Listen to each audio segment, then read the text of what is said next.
თბილისელი ახალგაზრდების ურთიერთობა ინტერნეტით დაიწყო და მალე თბილისური ქორწილი დასრულდება. მეორე ქორწილს კი წყვილი დეოკუპაციის შემდეგ უკვე სოხუმში გეგმავს. მეგრული ოდისკარს კიდევ ერთხელ ლაშა დარსანია თავისი აფხაზი რჩეულის გამო შეახებს. ქორწილის წინ წყვილი რეპეტიციას გადის. 21 წლის აფხაზი ლიკა გუნია სოხუმიდან თბილისში პირველად რამდენიმე დღის წინ ჩამოვიდა. ლიკა ოჯახის პირველ რეაქციას იხსენებს, როცა მათ შვილის ქართველი შეყვარებული შესახებ შეიტყვეს. ჩვენ შევძელით ერთმანეთის შეყვარება, აფხაზმა ქართველის და პირიქით. წლების წინ სისხლი დაიღვარა და ოჯახიდანაც წინააღმდეგობა შემხვდა, მაგრამ სიყვარულმა ყველაფერს ძლია. მასი მიყვარხარ?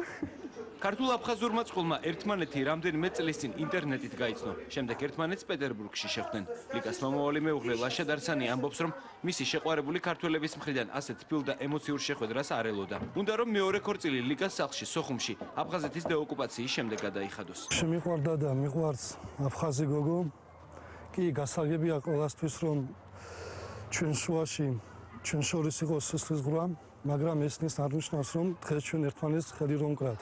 კაბა სპეციალურად ქართულ აფხაზური ქორწილისთვის თბილისში იკერება. ინფორმაცია რა თქმა უნდა მოვიძიე და ნახე მათი რაღაცეები, დეტალს აუცილებლად გამოვიყენებ ქართულს, რომელიც იქნება რაღაცა დეტალი, შეიძლება იყოს ეს კამარი, ან შეიძლება თავსაბურავზე გავაკეთოთ რაღაცა დეტალი ქართული, რაც თქვათ იმ მხრიდან გამოყოფს რაღაც დეტალს.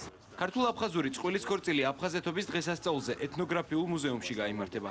ქორწილს აფხაზეთიდან ჩამოსული სტუმრები დაესწრებიან. როცა იქნება ქართული და აფხაზური ოჯახები, ისტორიულად, ტრადიციულად ასე იყო ოდითგანვე საქართველოში და ეს არის იმედი, რომელიც ჩვენ საბოლოო ჯამში მიგვიყვანს იქამდე, რომ ჩვენ აუცილებლად ყველანი ერთად დაბრუნდებით აფხაზეთში. ლაშა დარსანია და ლიკა გუნია თბილისში იცხოვრებენ. აფხაზეთის მთავრობა მზადაა, რომ ყველა ქართულ აფხაზურ წყვილს დაეხმაროს, რომელიც დედაქალაქში ცხოვრებას გადაწყვეტს. რაც მტრობას დაუნგრევია, სიყვარულს უშენებია, სწორედ ესენი არიან სიყვარულის მაგალითი.